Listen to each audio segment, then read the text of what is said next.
Good morning dear student. Lesson number 2 के part 3 की बात करते हैं। यहाँ से पढ़ना है, आप लोग देख सकते हैं। I sometimes find a rupee even a 10 rupee note. Saheb says his eyes lighting up when you can find a silver coin in a heap of garbage. You don't stop scrolling, for there is hope of finding more. It seems that for children garbage has a meaning different from what it means to their parents. For the children it is wrapped in wonder, for the elder it is means of survival. इसका हिंदी अर्थ होगा बच्चों। साहिब आलम कहता है कि I sometimes find a रूपी, कि मुझे कभी कभी 1 रुपया मिल जाता था और कभी 10 रुपये का नोट भी। ऐसा कहते हुए साहिब की आंखों में चमक आ जाती है जब तुम्हें कचरे के ढेर में चांदी का सिक्का मिल जाता है और तुम उसकी खोज करना क्यों बंद नहीं कर देते, क्योंकि वहाँ और अधिक प्राप्त होने की आशा है। ऐसा लगता है कि बच्चों के लिए कचरा का अर्थ और उनके माता पिता के लिए जो कचरे का अर्थ है वो दोनों के लिए अलग अलग है। बच्चों के लिए कचरा का अर्थ आश्चर्य में लिपटा हुआ है और बड़ों के लिए इसका अर्थ सर्वाइवल या अस्तित्व है। नेक्स्ट पैसेज, दूसरा पैसेज यहाँ से आप देखिएगा। One winter morning I see Saheb standing by the fenced gate at the of the neighborhood club watching 2 young men dressed in white playing tennis. I like the game, he hums, content to watch it standing behind the fence. I go inside when no one is around. He admits that gatekeeper let me use the swing. Sahib too is to wearing tennis shoes that took stains over his discolored shirt and short.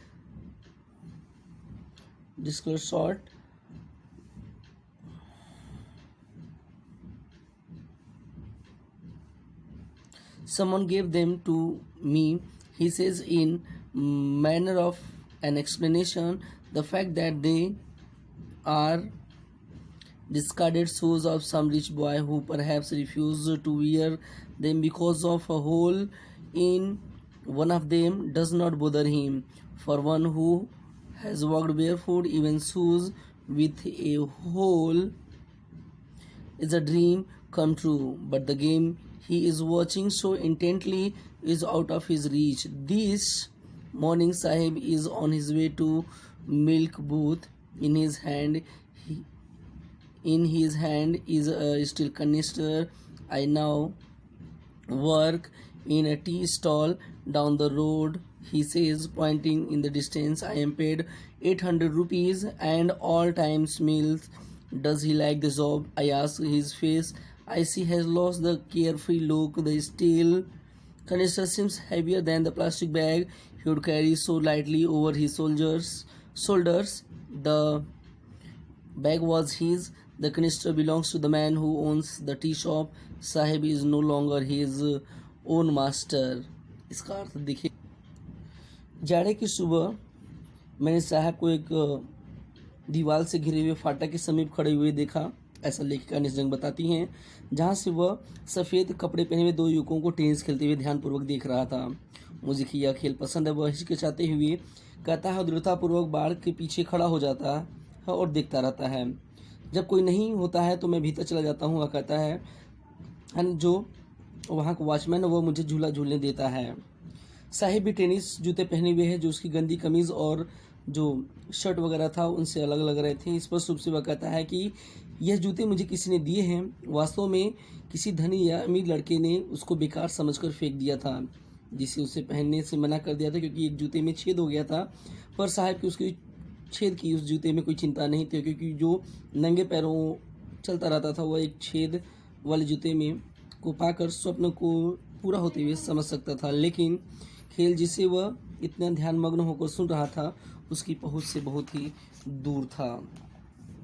This morning, आज सुबह साहिब दूध के एक booth पर जा रहा है। रास्ते में उसके हाथ में एक स्टील का कनिस्टर है और दूर संकेत करते हुए वह कहता है, सड़क पर दूर मैं अब चाय की दुकान पर काम करता हूँ। मुझे पूरा भोजन और 800 रुपये मिलते हैं। मैंने पूछा क्या वह इस कार्य को पसंद करता है। मैंने देखा कि उसके चेहरे से जो लापरवाहियाँ थी वो गायब हो चुकी हैं, जो उसके चेहरे पे जो चमक थी वो सब गायब हो चुकी हैं। स्टील का कनेक्टर जो था वो प्लास्टिक के बैग से ज़्यादा भारी था, जो वो अपने कंधों पर रखकर चलता था। वह थैला वह थैला उसका था, लेकिन जो कनस्तर था वो दुकानदार का था जिसकी चाय की दुकान थी। साहेब अब अपना मालिक नहीं रहा, वह एक चाय की दुकान पर काम करता है। अगला पैसेज देखना बच्चों, लिखा है I want to drive a car. यहाँ से ये कहानी शुरू होती है मुकेश की बच्चों। तो जैसे कि पार्ट 1 में मैंने बताया था, जो मुकेश था वह एक बैंगल मेकर परिवार से था, चूड़ी बनाने वाले परिवार से था, और वह मोटर मैकेनिक बनना चाहता है। तो लेखिका अब यहाँ एक दूसरे लड़के से मिलती है जिसका नाम रहता है मुकेश, और अब यहीं से उसकी कन्वर्सेशन मुकेश से शुरू होती है। कहा गया I want to drive a car, Mukesh instead of being his own master I will be a motor mechanic, he announced. Do you know anything about cars, I ask. लेखिका पूछती हैं, लेखिका से पहले मुकेश कहता है कि मैं कार चलाना चाहता हूँ। मुकेश स्वयं अपना मालिक बनना चाहता है। वह कहता है कि मैं एक मोटर मैकेनिक बनूंगा। मैंने पूछा क्या तुम कारों के बारे में कुछ जानते हो? I will learn to drive a car, he answered. उसने उत्तर दिया कि मैं कार चलाना सीखूंगा। Looking straight into my eyes, सीधे मेरी आंखों में देखते हुए ऐसा उसने कहा। His dreams looks like a miracle in mist of the dust of history that fills his own Firozabad famous for its bangles. Every other family in Firozabad is engaged in making bangles. It is the center of India's glass blowing industry, where families have spent generations working around furnaces, welding glasses, making bangles for all the women in the land of seams. बोला गया बच्चों कि सीधे वह मेरी आंखों में देखकर ऐसा कहता है कि मैं कार चलाना सीखूंगा। फिरोज़ाबाद कस्बे की गलियों में जो धूल से भरी हुई थी, उसमें उसका वह जो स्वप्न था वो खत्म होता हुआ दिखाई दे रहा था, क्योंकि फिरोज़ाबाद चूड़ियों के लिए प्रसिद्ध है। फिरोज़ाबाद का हर दूसरा परिवार चूड़ी बनाने में लगा है। यह भारत का ग्लास ब्लोविंग उद्योग का केंद्र है, जहां लोगों की पीढ़ी दर पीढ़ी भट्टियों के चारों ओर काम करते हुए कांच को जोड़ते हुए लगी हुई है, और ऐसा प्रतीत होता है कि पूरे देश की औरतों के लिए चूड़ी बनाने में लगे हुए हैं। आगे पैसे देखिएगा बच्चों यहाँ से, Mukesh family is among them. None of them know that it is illegal for the children like him to work in the glass furnaces with high temperatures, in dingy cells without air and light, that the law enforced could get him all those 20,000 children out of the hot furnaces where they lost their daylight hours. After losing the brightness of their eyes, Mukesh, where they log Mukesh eyes beam as he volunteered to take me home, which he profoundly says is being rebuilt. We walk down stinking lanes choked with garbage, past homes that remains hovels with crumbling walls, wobbly doors, no windows, crowded with families of human and animals coexisting in a primitive state. He stops at the door of one such house, bangs a wobbly iron door with his foot and pushes it open. बोला गया बच्चों,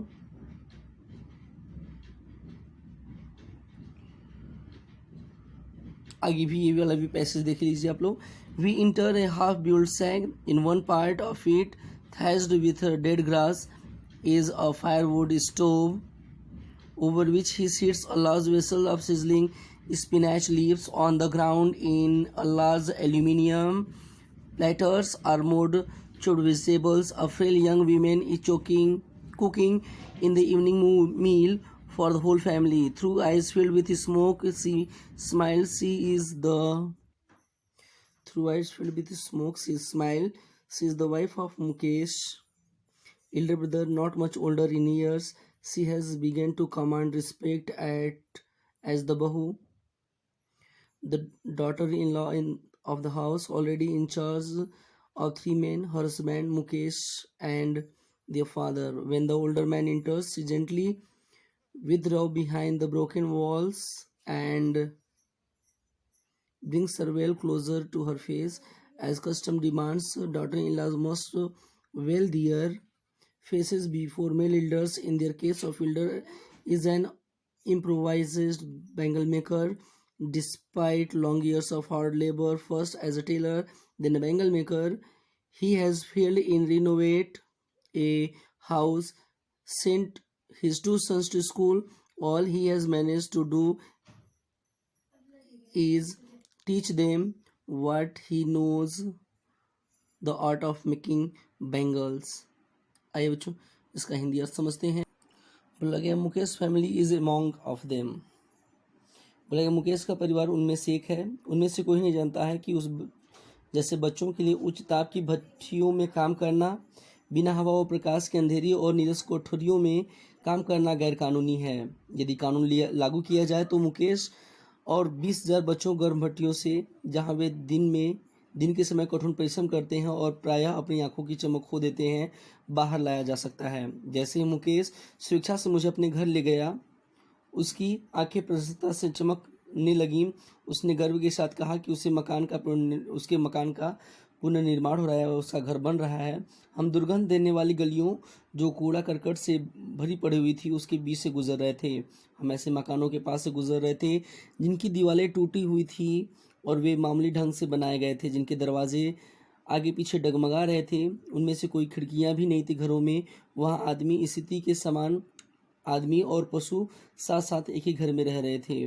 मुकेश एक ऐसे ही मकान के दरवाजे के सामने रुका। उसने अपने पैर से आगे पीछे डगमगाती हुई लोहे के दरवाजे को ढकेला और शोर के साथ खोला।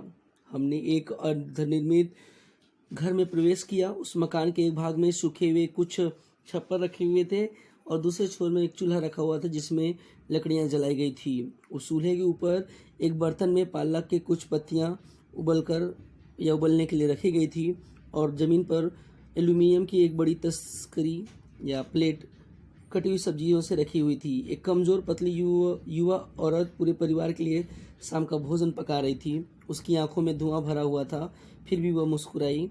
वो मुकेश के बड़े भाई की पत्नी थी, जिसकी आयु मुकेश से ज़्यादा नहीं थी। वह घर की बहू के रूप में उसका आदर किया जा रहा था। वह 3 आदमियों की देखभाल करने वाली थी, उसका पति, मुकेश और उसके पिता।